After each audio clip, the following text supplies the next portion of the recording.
श्रवण संघीय महामंत्री पूज्य गुरुदेव श्री सौभाग्य मुनि जी महाराज साहब, योग पुरुष उपाध्याय भगवान श्री प्रवीण ऋषि जी महाराज साहब, माम जीवन निर्मात्री श्रम निष्ठामणि सदगुरुवर्य डॉक्टर श्री रवि रश्मि जी महाराज साहब के पावन चरण कमलों में वंदन नमस्कार करने के पश्चात उपस्थित भव्य आत्माओं, आज हम बात कर रहे हैं उपसर्गम स्तोत्र की। उपसर्गम स्तोत्र जैन समाज में एक ऐसा महान प्रभावशाली स्तोत्र है।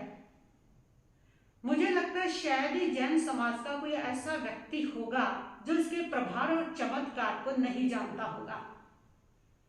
उपसर्गम स्तोत्र की रचना भी ऐसी ही स्थितियों में हुई थी जिस समय श्री संघ के ऊपर बहुत बड़ा उपसर्ग, बहुत बड़ा उपद्रव ब्रह्मवीर की आत्मा के द्वारा किया गया था और ऐसे ऐसे उपसर्ग श्री संघ को दिए थे कि महामारी उनके अंदर फैला दी गई।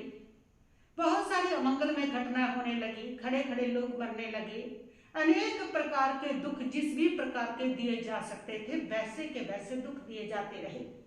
और ऐसी स्थिति में श्री संघ ने भद्रबाहु स्वामी से प्रार्थना की और भद्रबाहु स्वामी ने उन सारे उपसर्गों के निवारण के लिए श्री उपसर्गम स्तोत्र की रचना की। इस उपसर्गम स्तोत्र के अंदर श्री भद्रबाहु स्वामी जी ने भगवान पारशनाथ की स्तुति की है, उनकी महिमा गई है। भगवान पारशनाथ जैन धर्म के 23वें तीर्थंकर है। जैन धर्म में सर्वाधिक उच्च स्थान तीर्थंकरों का होता है। तीर्थंकर जो होते हैं वह वीतराग पुरुष होते हैं, सर्वज्ञ होते हैं, सर्वज्ञानी होते हैं। अनेक जन्मों की महान कठोर साधना से उनकी आत्मा पूर्णतः शुद्ध अवस्था को प्राप्त हो चुकी होती है और वह तीनों लोगों को हस्त कमलवत देखते हैं। तीर्थंकर धर्म तीर्थ की स्थापना करते हैं। साधु साध्वी श्रावक श्राविका इन धार्मिक व्यक्तियों की संघ के रूप में स्थापना करके तीर्थ की स्थापना करके तीर्थंकर कहलाते हैं। और ऐसे जो तीर्थंकर है, एक अवसर्पणी काल में 24 तीर्थंकर होते हैं, उत्सर्पणी काल में भी 24 तीर्थंकर होते हैं। काल का चक्कर घूमता है, यह बीतता चला जाता है, बीतता चला जाता है, कभी भी रुकता नहीं। इसलिए अनंत अवसर्पणी काल हो चुके, अनंत उत्सर्पणी काल हो चुके हैं, क्योंकि काल का चक्कर घूम रहा है और इसलिए अनंत ही तीर्थंकर हो चुके हैं। अनंत तीर्थंकर 24 हो चुके हैं। जब भी तीर्थंकर होते हैं तो उनकी जो गिनती है वो 24 ही रहती है। इस अवसर्पणी काल में सबसे पहले प्रथम जो तीर्थंकर थे वो थे भगवान ऋषभदेव और अंतिम तीर्थंकर भगवान महावीर स्वामी। 23वें तीर्थंकर है भगवान पारशनाथ जी। भगवान ऋषभदेव जी जो है वो प्राग ऐतिहासिक पुरुष है। इतिहास की रोशनी वहां तक नहीं पहुंची, लेकिन हाँ, वेदों के अंदर भगवान पारशनाथ की महिमा गाई गई है। उनको महान श्रवण कहा गया है, नाभि पुत्र कह करके उनकी प्रशंसा की गई है, प्रशस्ति गाई गई है। इसका मतलब वेदों से भी प्राचीन, वेदों के द्वारा भी प्रशंसनीय आदरणीय प्रशस्त पुरुष रहे हैं जैन धर्म के प्रथम तीर्थंकर भगवान ऋषभदेव जी। और उसके बीच में तीर्थंकर 22 हुए, 24 में भगवान महावीर स्वामी। महावीर स्वामी से 250 वर्ष पहले हुए हैं 23वें तीर्थंकर भगवान पारशनाथ जी। भगवान पारशनाथ की महिमा इस स्तोत्र के अंदर गाई गई है। भगवान पारशनाथ का प्रभाव बड़ा रहा है, उनका नाम प्रसिद्ध रहा है। इतिहास के अंदर भी उनको ऐतिहासिक पुरुष के रूप में स्वीकार कर लिया गया है इतिहासकारों के द्वारा। सबसे ज्यादा तीर्थंकरों में यशस्वी, सबसे ज्यादा तीर्थंकरों में प्रभावशाली रहे हैं भगवान पारशनाथ जी। इसलिए भगवान पारशनाथ के सबसे ज्यादा मंत्र, सबसे ज्यादा स्तोत्र, सबसे ज्यादा मंत्र, सबसे ज्यादा मूर्तियां और सबसे ज्यादा महिमा गाई गई है। जब ऐसी परिस्थिति आई, उपसर्ग इतने जबरदस्त आए, उस समय भद्रबाहु स्वामी ने भी भगवान पारशनाथ के इस स्तोत्र की रचना की, जिसमें भगवान पारशनाथ जी की महिमा गाई, उनकी भक्ति की है। और इस स्तोत्र का नाम उपसर्गहरम स्तोत्र पड़ा, यानी कि जिसने उपसर्गों को शांत कर दिया, उपसर्गों का हरण कर दिया, उपसर्ग को समाप्त कर दिया, ऐसा स्तोत्र, इसलिए उसको उपसर्गहरम स्तोत्र कहने लगे। क्या है ये स्तोत्र? किस प्रकार भगवान पारसनाथ की महिमा की है और स्तोत्र कहाँ कैसे काम करता है, किन किन उपसर्गों में, किन किन प्रॉब्लम में, किन किन मुसीबतों में इस स्तोत्र को पढ़ करके उनसे छुटकारा पाया जा सकता है, ये भद्रबाहु स्वामी ने स्तोत्र के अंदर ही मेंशन किया हुआ है, इस स्तोत्र के अंदर ही बताया हुआ है। इस उपसर्गहरम स्तोत्र की पहली गाथा है, उपसर्गहरम पासम पासम बंदामी कम घन मुक्कम विसहर विस्निनासम मंगल कलान आवासम। उपसर्गहरम पासम पासम वंदामी, उस भगवान पारसनाथ को मैं वंदना करता हूं जो उपसर्गों को हरने वाले हैं। काम कर्म मुक्तम, जो कर्मों के घन से मुक्त हो गए, जो स्वयं उपसर्गों से मुक्त हो गए, जो स्वयं दुखों से मुक्त हो गए, जो स्वयं सारे कर्मों से मुक्त होकर के पूर्णतः शुद्ध अवस्था को प्राप्त हो गए, वही दूसरों के उपसर्गों का हरण कर सकते हैं। जिनके कर्म अभी पड़े हैं, जिनके राग द्वेष अभी पड़े हैं, जिनके अंदर कषाय अभी पड़े हैं, उनके कर्म, उनके कषाय तो उन पर भी उपसर्ग लाने वाले हैं, तो वो दूसरे के उपसर्गों का निवारण कैसे कर सकते हैं। इसलिए कम घन मुक्कम, कर्मों से मुक्त हो गए हैं वो भगवान पारसनाथ, उनकी मैं वंदना कर रहा हूं।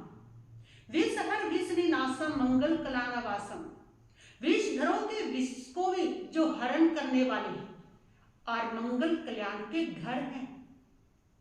तो इस स्तोत्र के अंदर ये बताया गया है कि जब भी कोई उपसर्ग आता है उस समय ये स्तोत्र को पढ़ा जाता है, उपसर्ग टल जाता है। दूसरी बात इसमें कही गई है विषहर विषनिनासम, जाने कि विष जैसी कोई चीज अगर व्यक्ति को काटती है, जब खाया जाता है विष, तो उसके में भी उपसर्गहरम स्तोत्र बड़ा काम आता है। जिस समय व्यक्ति को इन्फेक्शन फैल जाती है, जहर है वो भी, और इन्फेक्शन शरीर में फैल गई है, और ऐसी स्थिति में उपसर्गहरम स्तोत्र का स्मरण करने से वो भी ठीक हो जाता है।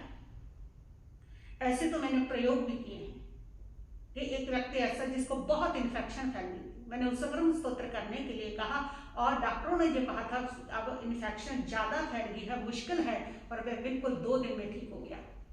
उपसर्गहरम स्तोत्र जब भी कोई बहुत ज्यादा इन्फेक्शन फैल जाए उस समय बहुत काम आता है। मंगल कलानावासा, मंगल का घर है भगवान पारसनाथ जी, मंगल का घर।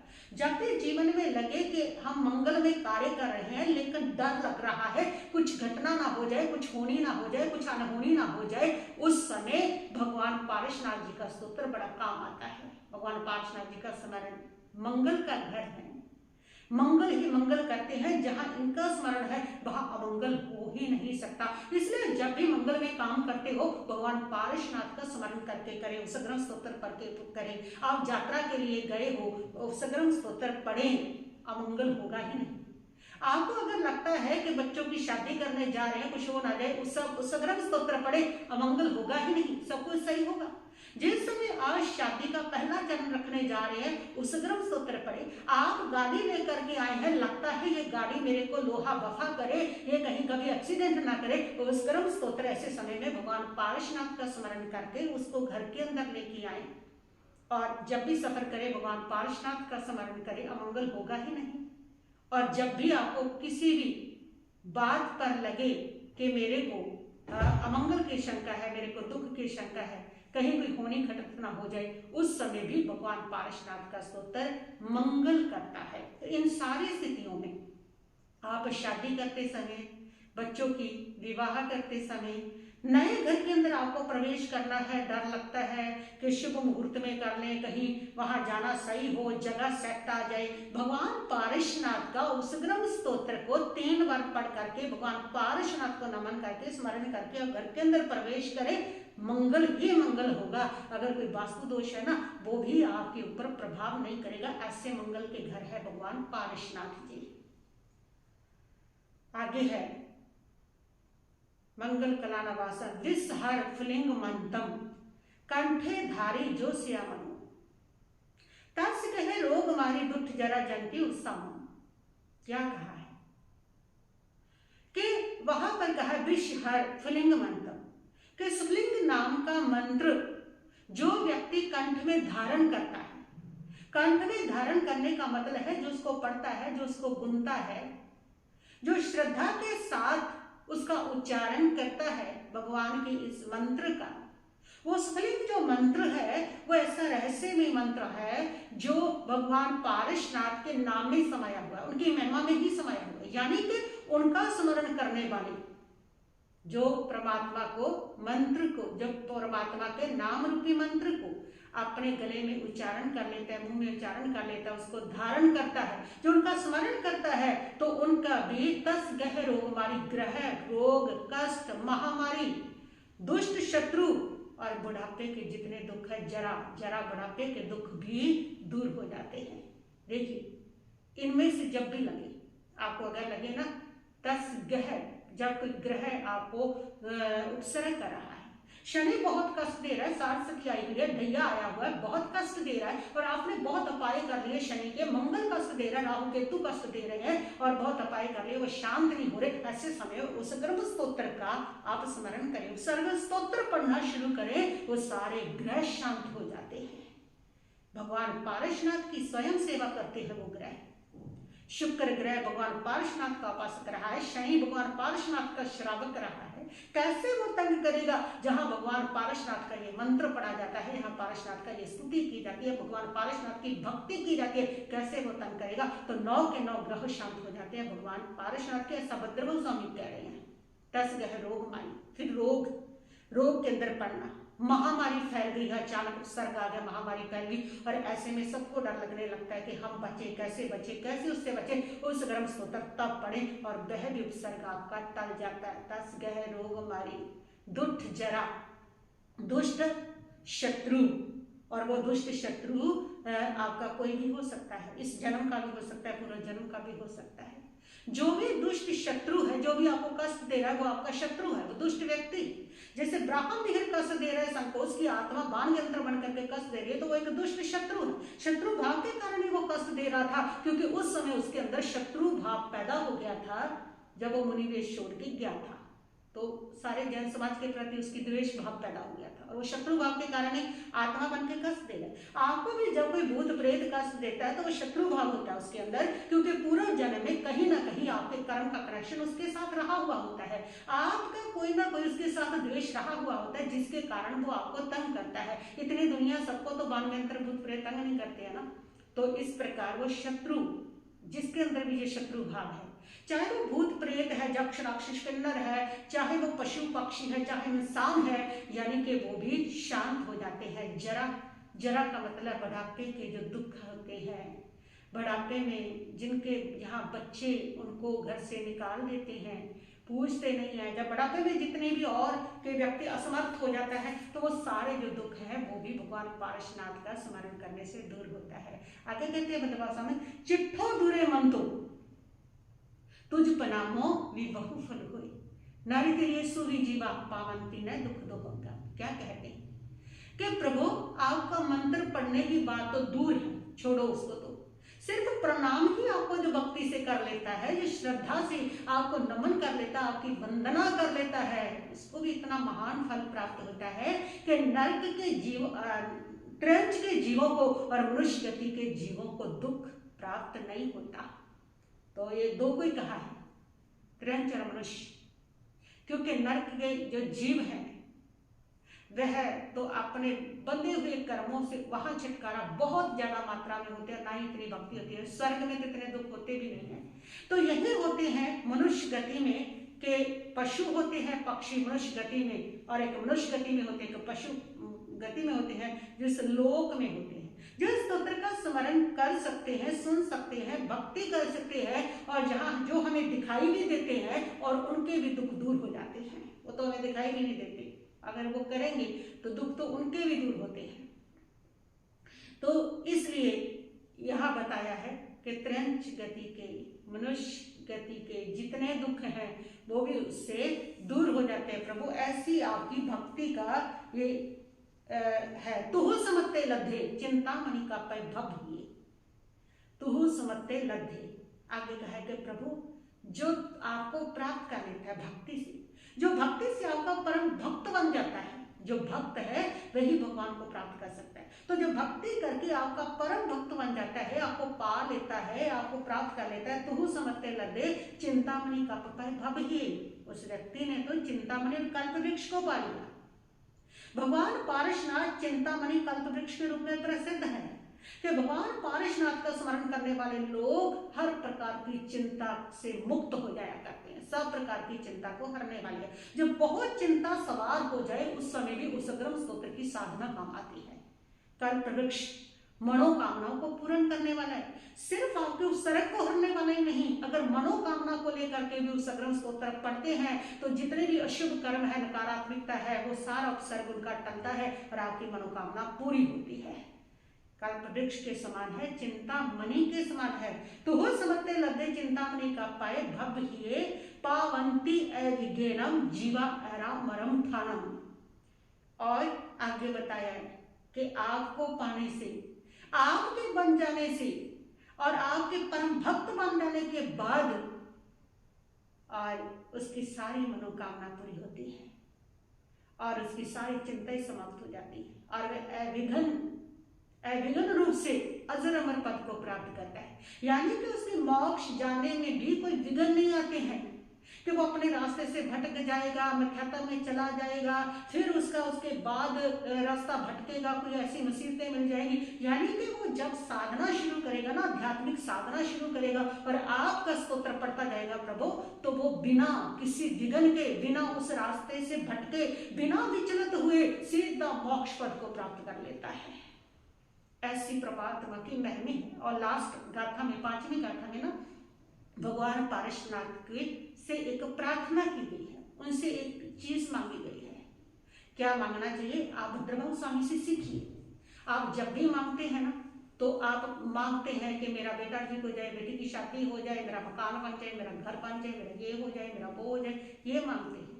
लेकिन भगवान भद्रभाव स्वामी क्या मांग रहे हैं? उनके सामने में इतनी बड़ी समस्या थी। उन्होंने ये नहीं इसमें मांगा कि श्री संघ के कष्ट दूर कर दो, इस व्यक्ति के दूर कर दो, हमारे संघ पर आ गया कष्ट दूर कर दो। उन्होंने क्या मांगा?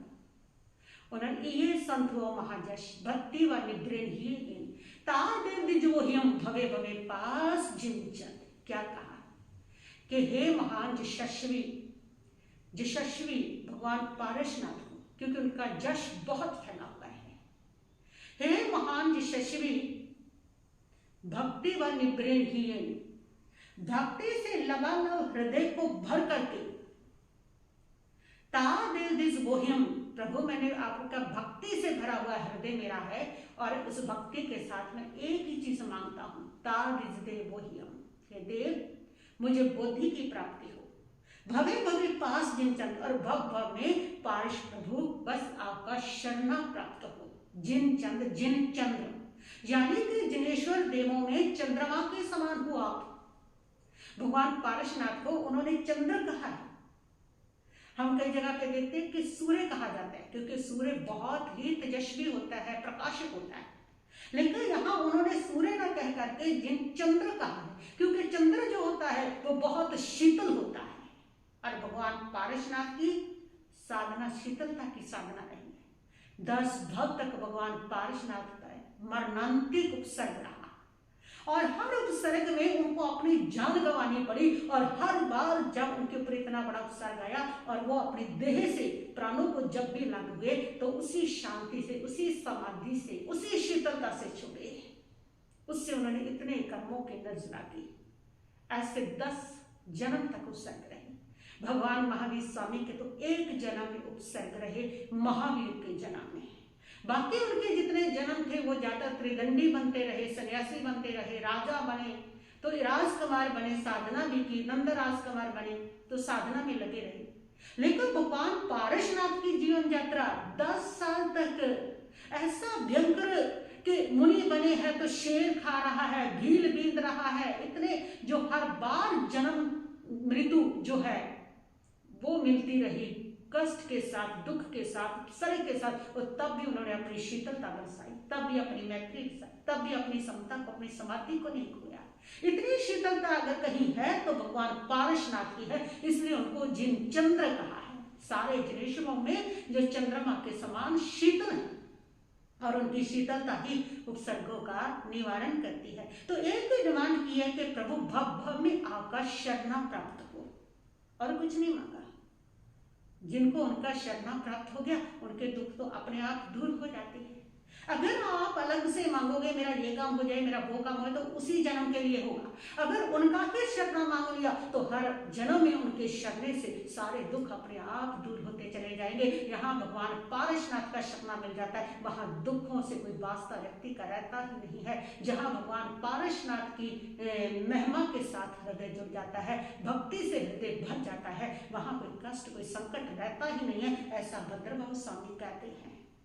तो वो स्तोत्र आप पढ़ें, जब भी इनमें से कोई उत्सर्ग आप करें, लेकिन उत्सर्ग के साथ भगवान पारसनाथ से बस एक ही डिमांड करना, एक ही मनोकामना मांगना कि प्रभु पारसनाथ भव भव में आपका शरणा मिल जाए। और उनका शरणा अगर भव भव में मिलता रहा तो हर भव में किसी उपाय की जरूरत नहीं पड़ेगी, किसी भी उसके मंत्र की जरूरत नहीं पड़ेगी। हर भव में जो दुख है उनके शरणे से ही, उनके नाम से ही, उनकी भक्ति से ही दूर होते चले जाएंगे। तो केवल एक जन्म का दुख ही दूर करने की बात मत करो, उनके शरण लेने की बात करो, ताकि हर जन्म का दुख दूर हो जाए। तो ऐसी महान प्रार्थना भद्रबाहु स्वामी ने इसके अंदर की है। तो ऐसा ये स्तोत्र है जिसमें आप इन परिस्थितियों में कर सकते हैं। और भद्रबाहु स्वामी ने बताया है कि इनका ये उपसर्ग स्तोत्र पाने से ये सारी चीजें ठीक होती हैं जो मैंने अभी अभी आपको बताई हूँ। अब इस स्तोत्र की साधना कैसे की जाती है? सबसे पहले किसी भी शुभ दिन, जब माघवती दशमी को जब भगवान पार्श्वनाथ का जन्म कल्याण दीक्षा कल्याण करते तब भी, उसमें किसी भी बाकी शुभ दिन पर आप 6 महीने के लिए इसका 1.25 लाख जाप करना है।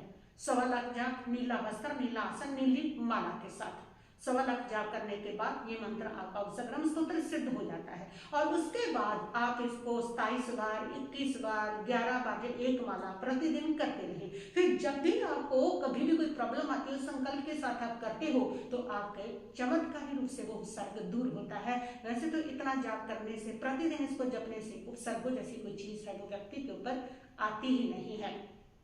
तो इस प्रकार दूसरी बात है कि जब भी आप इसका स्मरण करें, जब भी आप इसका जाप करें, इसको सिद्ध करने की कोशिश करें, तो उस समय आपका मुंह पूर्व दिशा की ओर होनी चाहिए। और इसको पढ़ना कैसे है? भगवान पारसनाथ का स्तोत्र जब पढ़ रहे सिर्फ शब्दों से मत बोलते रहो। भगवान पारसनाथ का मन के अंदर आंखों के सामने एक चित्र लेकर के आए, जिसमें भी आपने चित्र को देखा है, उसके प्रति आपकी श्रद्धा बैठी हुई है, वो भगवान पारसनाथ का एक चित्र अपने आंखों के सामने लाएं। बस उस चित्र को आंखें बंद करके डूबते हुए उपसर्ग स्तोत्र को पढ़ते चले जाएं। सिर्फ रटना नहीं है, गुनना है, इसको डूबना है, इसमें तलीन होना है, इसमें ललीन होना है इसमें, तब ये चमत्कारी प्रभाव दिखाता है, तब इन सारी स्थितियों से व्यक्ति को निकाल देता है। तो जब ये उपसर्ग स्तोत्र भगवान पारसनाथ का पढ़ते हैं, भक्ति से हृदय को भर लें, आंखें बंद करके उनकी तस्वीर को आंखों के सामने रख के उसमें डूबते हुए उपसर्ग स्तोत्र बोलते चले जाए। ऐसा कौन सा उपसर्ग, ऐसा कौन सा कष्ट, ऐसा कौन सा ग्रह है, ऐसी कौन सी दुष्ट आत्मा है जो आपको कष्ट दे देगी। तो इसलिए यह है उपसर्ग स्तोत्र की महान महिमा।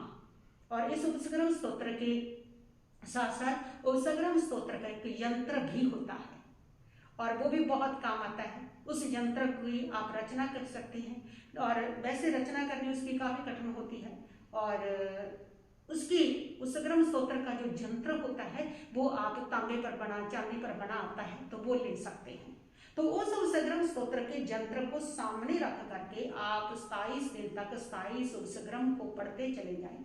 और उसके बाद वो जो यंत्र है उसको आप किसी से प्राण प्रतिष्ठा करा सकते हैं, किसी महान संत से प्राण प्रतिष्ठा भी करा सकते हैं।